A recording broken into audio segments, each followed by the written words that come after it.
everyone, I'm Bonnie Smith and I'm the Sexual Assault Response Coordinator at the 138th Fighter Wing, and I oversee the SAPR efforts here on base. And today I'm going to be talking about the third talking point in the SAPR 2020 annual training. And we're going to do a PowerPoint today just to kind of aid. There's a lot of information that I'm going to talk to you guys about regarding sexual assault victim resources, and I don't expect anyone to remember all of them, and so they're going to be here that you can come back and refer to them. So following a sexual assault, as we've talked about in previous videos, can be very overwhelming to know what the next steps are and even to know what a person's desires might be. So there's a lot of resources that are available to survivors of sexual assault, both within the SAPR program and externally. So we're just going to go over what a few of those resources are. So first, any victim of a sexual assault is entitled to support from the SARC, and that might be making a restricted or an unrestricted report, but they're also able to just come into the office and gather as much information as they would like, and all of those interactions are confidential, and no report goes further until a victim makes a decision to make an official report. They are also entitled to meet with a SAPR victim advocate, and in the National Guard, in the Air National Guard, we have volunteer victim advocates. And that means that we have people that have volunteered regardless of their military rank or their role to work as volunteers. And they have a lot of the same training that the SARC will have, and they're really there to help any survivors of sexual assault navigate the next steps in the process. So they serve sort of as a case manager, so to speak, and they can help advocate with the chain of command or civilian employment or access medical care, whatever that might look like for the victim. And they work within that capacity, they work under the SARC, so they have supervision and access to a wealth of resources to help victims. A survivor of sexual assault is also entitled to a sexual assault forensic examination, and the acronym for that is SAFE. And this is a really helpful resource if in the future a victim decides that they would like to pursue with an investigation into the assault that they experienced. It can be a very abrasive and lengthy process. It can be traumatic in itself. So this can be a barrier for some survivors of sexual assault. They may not want to have that exam initially, but it can be really helpful if you have a victim advocate or a SARC to help talk with you as a victim to decide if that's something that you want to participate in. Next, and this is a really important resource and potentially underused, it's the Special Victims Council. And the Special Victims Council, let me just make sure I want to give you the specific information on this one. Special Victims Council provides confidential, no-cost legal assistance through independent representation of victims of sexual assault. So what this means is that you're working with a legal counsel, a JAG, who is assigned outside of your unit, and their sole role is to support victims of sexual assault through the process. If a victim decides to file an official report, then they can help you navigate all the other resources that are there. Now, a Special Victims Council cannot take a report, but if you're considering whether or not you want to report it to the SARC, you can talk to the Special Victims Council, and that information that you share with them falls under client-attorney privilege, and it is confidential. So they're really helpful in helping you navigate the process and decide what your wishes are at that particular point in time. Next, all victims of sexual assault are entitled to mental health support. So here for our National Guard members, that would be with our DPH, and that is of course confidential.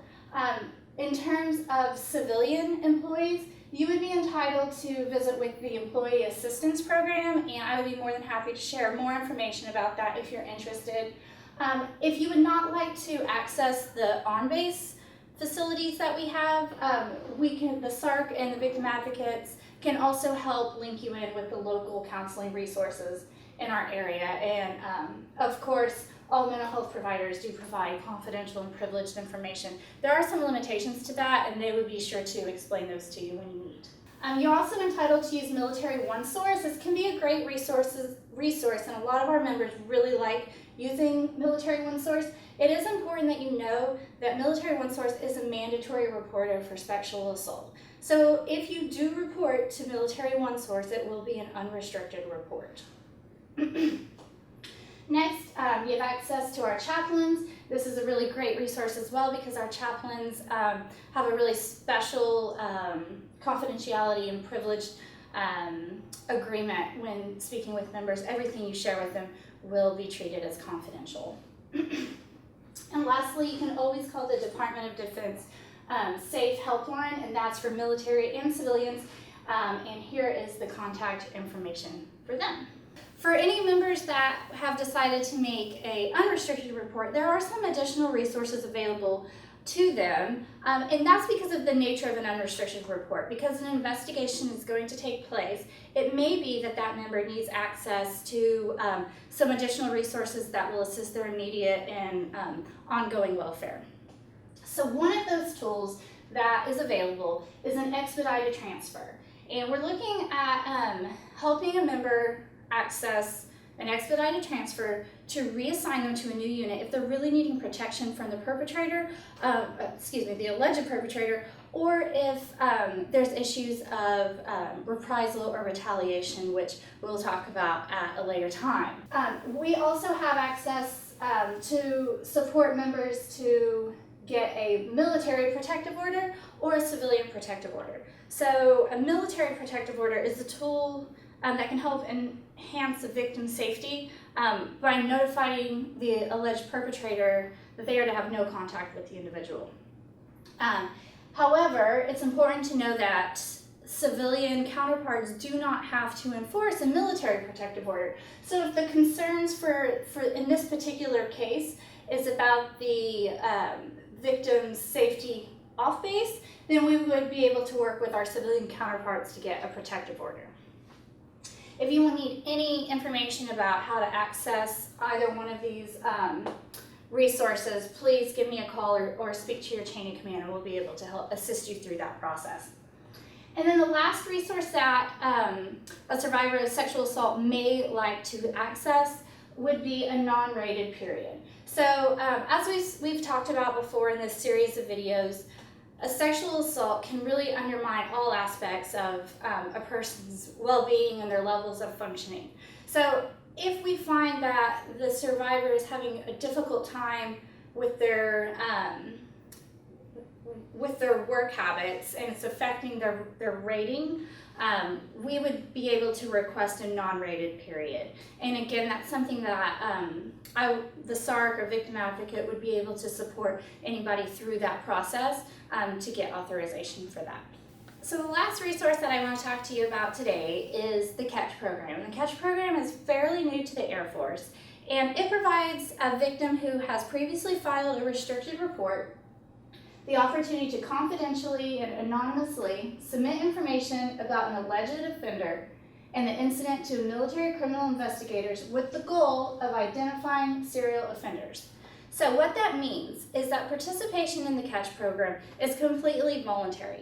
And for many survivors of sexual assault, going through the process of an unrestricted report and the investigation isn't something that they're prepared to do at that point in time. What the CATCH program does is that it enables that member to anonymously put information into a database, and if at any time in the future another victim puts in the same information about the perpetrator, they then have the opportunity to convert that report to an unrestricted report, and an investigation can take place.